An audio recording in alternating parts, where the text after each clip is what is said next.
Welcome to Corinne's Picks. I'm Don Perlis, and I'll be the guest host tonight. I have the pleasure of interviewing Anthony Haden-Guest, a cartoonist, artist, writer, well-known journalist, entrepreneur around town, and like I said, friend. And he's sitting with me here. Welcome, Anthony. Thank you, Don. Yeah. So, to introduce the audience to you, I know you were born, you're a few years older than me, you were born in 1937 in Paris, during the right before the Second World War. And during the Second World War, you were interned in a prison camp with your mother, which must have been, you were quite young, and it must have been quite an experience. How did that happen, and how did you happen to wind up in a place like that? Well, I was born, as you say, in Paris. I was staying with my mother, rather, was staying with me, with my American godmother in a house on the Breton, the coast of Brittany. And the war broke out. My mother, in fact, is Russian Jewish, but she had an English last name, namely my father's name. And war broke out, and the Americans all left, leaving my mother in charge of the house. And the Germans took over the house, as they took over a lot of the central houses on the coast for the invasion on Britain, which of course never happened. And all this is in a book. It sounds rather fantastic, but it's in a book called Dream Weaver, a book about my mother. Mm-hmm. My mother was working for something called MI9, which is not spies. It's about repatriating wandering British servicemen. She was watching some German soldiers playing football. The German general came and sat down next to her and said, "Miss Haden-Guest, you see that man is more important than I am." She said, "What do you mean? You're a general. He's a Feldwebel," which is corporal. She said, "Yes, but he's Gestapo." The general and a junior SS officer drove my mother and infant me to the border of Vichy, France, dropped us on the other side. She rejoined an escape line. I'll cut the story short. We were interned.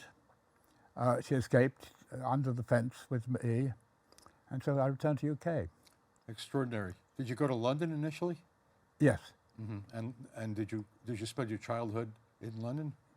Well, no. Like I went to a private school system, so from the age of 8 to 18, I spent 9 months a year at school, which were not in London. Mm-hmm. I know you went to Cambridge eventually. Is that so? Yeah. Yeah, and I think your first experience in doing cartoons was there as well, was it not? Yes, they were published before. I published cartoons before I published writing. Let me hastily say, the great poet Arthur Rimbaud never published anything after the age of 20. And if all my drawings done before the age of 80 were to perish, I would be so delighted. And luckily it was before the age of social media, so essentially they have perished. Yeah. I'm actually old enough to understand why you're saying that. You after Cambridge, you started writing for English publications. Yes. Because I know you did work also for the Daily Telegraph. What other publications did you write for? The Telegraph magazine, always magazines. You know, I wrote long form, always. There were some very good British magazines don't exist anymore. One was called About Town. Mm-hmm. Queen magazine was a great magazine, a very radical magazine, oddly enough. And so I was having a good time. Mostly you did writing, you weren't doing cartooning for them. Oh, precisely, yeah. Yeah. And how did you, in fact, wind up in New York City eventually? How did you I was living very happily on the King's Road in a building called the Pheasantry, stuffed with interesting artists and writers and people. Mm-hmm. Rather than a New York story, a speculator came in, bought up the building, chucked us all out, and I was wandering around, and I was invited to a small party, met Clay Felker, who I'd done a few small pieces for, who just started New York magazine. He said, "Where are you? Been looking for you." I said, "I'm kind of sleeping around." He gave me a contract and a ticket. That's why I'm here. Yeah, wow, that's incredible. Yeah, and when did you write exclusively for a New York magazine? Before that, I'd actually been at Rolling Stone for a bit. I see, yeah. Yeah, and when it took me there, I was there for several months and had a great time. Yeah, but when it was at New York, absolutely exclusive, yes. Yes. I know you wrote for so many publications in that period. Were you when did you start to branch out? And I assume that's what happened. Well, then Vanity Fair for a while, but then, you know, the golden age of magazines is over. Well and truly over. Yeah. And writing and drawing are now my life. Yeah. And when did you start focusing on doing cartooning? It became, it was a late blooming form, but I've become absolutely engrossed in it. Yeah. Well, at the time, I mean, was there a transition into cartooning at the time? No, I continue to write as much as I cartoon. Yeah. Yeah. So you did both at the same time. Yeah, yeah. And you also published books too. Yeah. Yeah, yeah. And some of them are very well known, like True Colors and the book about Studio 54 that you wrote. And not about the title, not my choice of title. It was about the golden age of clubland. It was called The Lost Party. The Lost Party, yes. Studio 54, disco, and the culture of the night. Yeah, in 1997, I believe that was. Yeah. Yeah. That's amazing. Yeah. And when did you start going more strongly into cartooning? It really possessed me more and more. I see. And your first, who was the first cartoonist that you really loved? I imagine when you were younger. Well, the first one was not strictly a cartoonist. When I was interested in art from a very early age, but I discovered Aubrey Beardsley, and of course Picasso, Francis Bacon, everybody's property. But Aubrey Beardsley was kind of unknown, and he was a great illustrator from the 1890s. Yeah. And I bought copies of the Yellow Book for 5 shillings on the King's Road then. That's amazing, yeah. Yeah, and of course Beardsley was not a cartoonist. Yeah. But then Ronald Searle, and I became aware of the great cartoonists. Yeah. And it became a language I loved. Yeah, I remember Searle, and also Winston McCoy, was it? And yeah, but that was Little Newman, Slumberland, Winston McCay. This is way before, but that was when George Herriman's Crazy Cat, who the New York avant-garde adored, they were tremendous. They were cartoonists. They were not fine artists, but the work looked as good on the page or on the wall as any fine art. I wonder if we could see one of your images initially. Yeah, on the screen. Yeah, there we go. Huh. Could you talk about this one? Yeah, but the ideas come from. I generate a lot of ideas. Yes. I mean, and they come out of conversations. They come out of something one reads, something one sees. I don't know where they come from, and so I do them constantly. You have an ironic wit and a very strong ironic, a very strong point of view, and it's similar to your writing in some ways, but there's an edge to the cartoons and a quickness to it, a speed to it that writing doesn't contain. Oh, really? So yeah. Well, I mean, you must. That. Yeah. So is it a different frame of mind that you have to take when you do these things? And I'm very interested in the process. How do you come to? Do you come up with the image first, or do you come up with the subject with the point of the cartoon first? Definitely the idea. Yeah. Is what happens first, and then normally the image and the idea. But sometimes it takes quite a time to find a good way of communicating the idea. As I say, an idea can come. One of my most recent ones just came from casual conversation. Somebody used a well-known expression. I thought that's good, and you play around with it in your head, and bang, you've got a comic idea. Yeah, well, let's see the next one. Well, this is from a this is from a series called Death Sentences. Yeah. I actually love those. Yeah. Go ahead, Anthony. Sorry. Dealing with the subject of death. A lot of them are famous last words or infamous last words. That's something Charles Manson wrote or said somewhere. I don't even know where it came from, but I know it says what he said. Yeah, this was very. These are very striking, and the drawings are beautiful as well. Thank you. Yeah. Could we see the next one, please? Yeah. You know, yes, that's Andy. It's Andy Warhol, of course. Yes. I have to say, I admire people with a natural gift for getting a likeness. I do not have that. Mm-hmm. I have to work and work and work until I get a likeness. Yeah. Well, you work from photos, I assume, and images. No, I have Andy come along to the studio. Well, I work from imagination, so I can imagine somebody else doing that too. But I know also when you work from photographs, it's half of it is imagination anyway. Because you can't, unless you're doing something else than what you're doing. But I love that whole series of Death in the book. It's in. And by the way, this is the book that that particular series of drawings are in. I forget what year. Do you remember what year this was published? It's very recent. It's about it's very 3 years recent. ago, I think. But it's a wonderful book, and I recommend it. Fun times, available. Yeah. Could we see the next image, please? Yeah, that one. Yeah. They just come from anywhere, anywhere and everywhere. Yeah. I These really are ideas wonderful, of what it's all about. Yeah. You're introducing color more and more, I think. In your work, and it makes an impact. It helps. I'm not a natural colorist, so I decided the way to become a great colorist is to use one color or maybe two. One thing I also love about the work is your calligraphy and your writing are so in sync with the drawing, with the actual, the drawings of the figures, that the whole idea has a unity together. So it kind of hits you in the face at once, the entire. Yeah, the writing is kind of a form also. Of course, I think we all worry about AI now a bit. Do you ever think AI'd be able to do cartooning? The guy who directed Avatar said that AI would be able to direct movies soon. And we all think about this a bit. I think AI will be able to replicate my handwriting. AI will possibly be able to,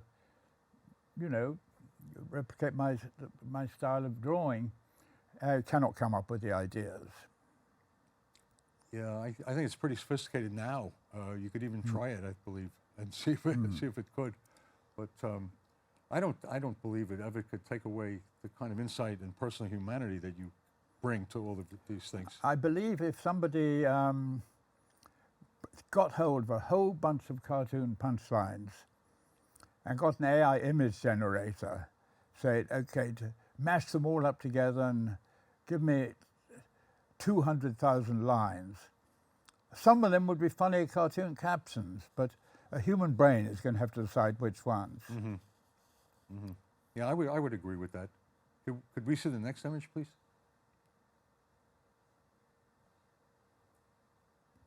Yeah, well, I love black and white. Yeah. As I say, I mean, maybe Aubrey Beardsley got buried in my subconscious very early. I'm surprised people, took.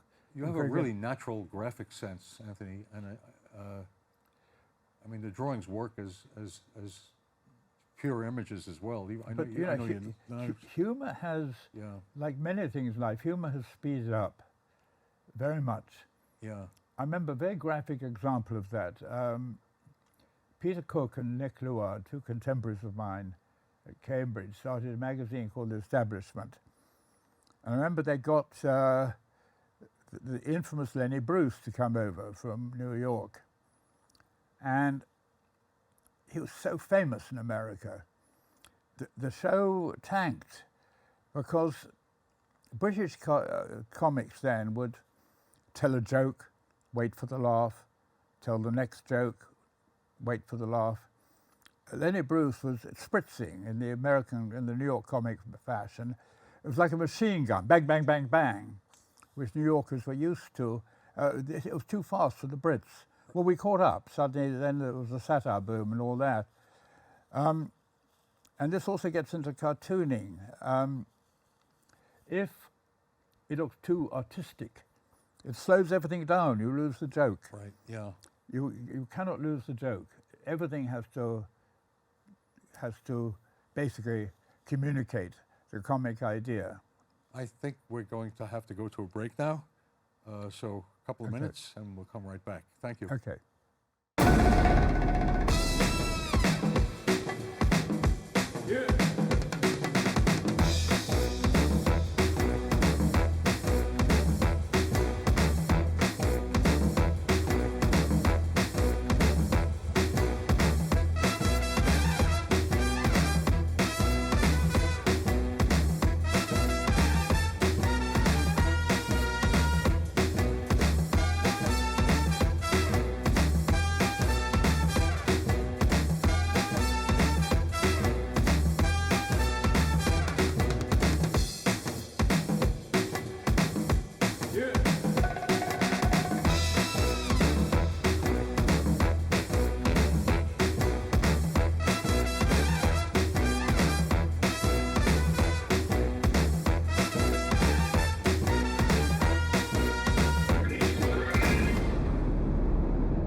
Welcome back, everybody. I'm still sitting here with Anthony, Haden-Guest, and we're going to continue the interview. I'd like to ask Anthony, at this point, about some of his influences that when he was younger as well, and some of the cartoonists that he admired. Crazy Cat, you know, Yeah, Winsor McCay, Little Nemo in Slumberland, Crazy Cat, but then coming forward to Pogo and Peanuts. Now, the weird thing is there's a long history of cartoonists being very hostile to the art world. They found it very pretentious. I mean, also humorous writers. I mean, some of the most vicious satires in contemporary art were by writers like Evelyn Waugh, Tom Wolfe. Yes. Yes, yeah. But a few cartoonists, Charles Schulz of Peanuts was a strong supporter of contemporary art. Christo was a dear friend of mine, and he and Charles Schulz were very close. And Schulz did a wonderful thing about Snoopy going and finding that Christo had wrapped his kennel. That's amazing. And then Christo did indeed, I believe, make that as one of his own graphics. Yeah. And but those were the golden age of cartooning, and that's no longer with us, is it? And those cartoons had a sophistication that's on the same par with your work. It drew on art without letting art rule the roost. It was all about getting the idea over. Yes, and very successfully too. And it was able to also get a mass audience, which is kind of amazing at the time. Considering the differences between that you came from England and then spent a lot of your life here, what would be, you think, the largest cultural differences, especially in the humor of both countries? And how do you adapt to that? I remember Leo Lerman, when he was the editor of Vanity Fair, he told me that there was a wonderful cartoonist living, one of my editors, Mark Boxer, who was also an excellent cartoonist. Leo told me he was thinking of using Mark, but he decided the faces looked too English, which I thought was quite interesting. But also most, with cartoons with captions, obviously the language difficulties. Cartoonery should be universal. Humor not. Humor does differ a great deal. I know there's quite a lot of very subtle differences between British English and American English, like using the word do for instance, is used differently. I've been here so long, I use a lot of Americanisms, you know. Yeah. Some of them are too crude to say on the air. Right, Yeah. right. I'm also very interested in your working method, especially. Do you set yourself any goals when you're working, or a certain amount to do a week, or do you work a regular day to do it? Do you do it at odd times? No, What is your general approach? I wait for the ideas to come. I can't sit there, otherwise they won't come. But my working method is, under other circumstances, might take me to psychiatric ward. I OCD, Right. what's that called, occupational compulsive disorder or something.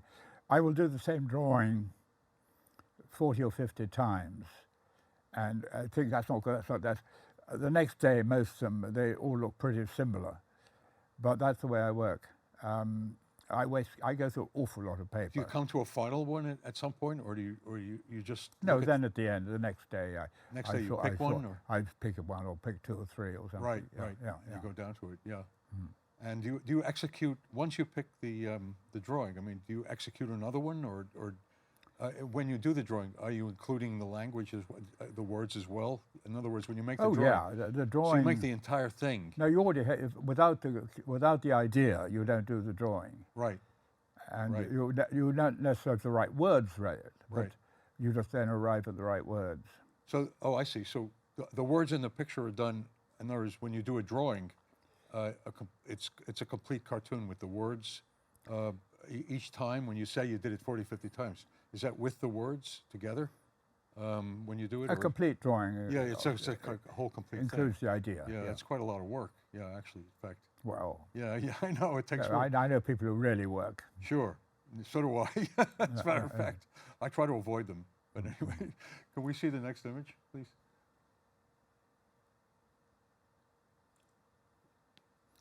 Yeah. Oh yeah. I got the circle right for once. Yeah, wonderful too. Yeah. No, this one I'm trying to make a lot of ideas.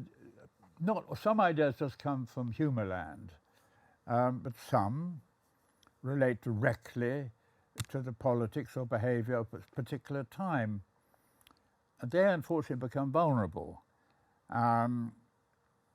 For instance, I was looking at some old ones the other day, and one of them was a bunch of unprepossessing heads poking out of a mud patch, and the caption was "The scum also rises."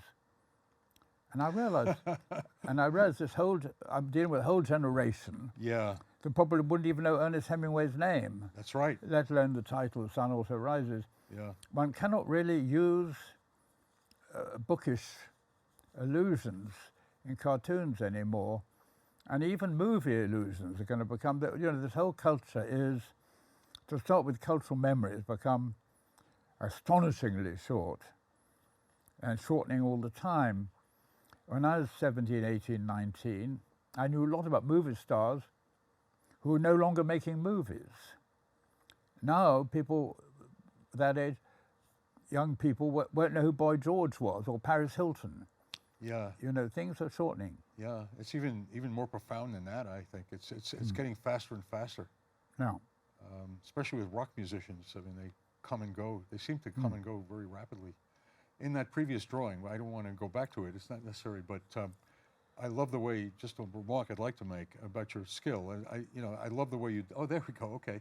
I love the way you depicted the crystal ball, which is a transparent object, by putting 2 dark lines on either side. You should see the other 49 versions. They were terrible. Oh, I'll bet you. And to come to that as a solution, it's pretty radical to make 2 dark things to make something light inside. It's very sophisticated, and it works beautifully too. Thank you. Yeah, and I really admire that. Could we see the next image, please? Oh yeah, talk about black and white. This is a beauty. Yeah, but this is actually also, those were, now again, will young people remember who Anna Pavlova was? Her legendary, her signature thing was the Dance of the Dying Swan. Yeah. And her last words on this planet were, "Get my swan costume ready." Yeah. And that image was one of her swan costumes. Yeah, it's a beautiful portrait too. Thank you. In fact, yeah.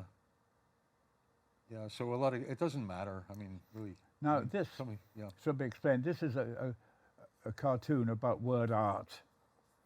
I guess, you know, I love word art, as a matter of fact. It can be terrific. Indiana, all these guys. Sure. So I thought that was quite funny. Yeah, this has your typical cynical point of view. Cynical, I would say wise. Wise. It is wise to be cynical sometimes, Okay. you know, actually, especially about this kind of thing. We see another one, please? These are really enjoyable to look at. Well, that's me and AI. Well, Oh, AI yeah, kind of oh, yeah. obsesses me to some extent. Yeah, yeah, I think AI is, I'm not going to be around, thank God. yeah. I love the separateness of the three forms in this drawing and the space that's created between all the three objects. And there's a real air between the head, the computer, and the Sometimes woman. the placement of the objects is, it makes the point. Yeah, Yeah. it takes a lot of work to do that, and you make it look so easy, which is so much practice you've had. Thank you. Yeah, it's a pleasure. Next, if you could. Well, that's not the whole. Well, this, I'm glad you brought this one up because I'm totally loathe these tall, slim buildings. Oh my goodness, yeah. And indeed, I'm going to quote one of my verses. The slim buildings now impaling the Manhattan sky are the most shameless that ever repelled the eye. A sign nailed on top is what each seems to need. Future ruin is how it should read. That's what that was the Yeah, idea it's that this joke hilarious, is yeah. based on. Yeah, I'm very. Yeah, I'm very sympathetic to that feeling, and these buildings are just god awful. You know, but I love this drawing because of the dual. You know, first of all, you put the object in the middle, and then you've got two And also, in fact, different these points. rich dudes, who wants to live on the top of a building like that? Right. You know. Yeah. Yeah. Well, when you go to London, I mean, you have to go downtown to. Most of the city is pretty. Okay, Anthony. So this has been brilliant. Thank you. And thank you very much for Okay. being here. It's been a pleasure, and thank you all for listening. Get the book, guys. And buy the book. Buy the book. So have a good day. Thank you. Thank you very much. I'ma show you how to party.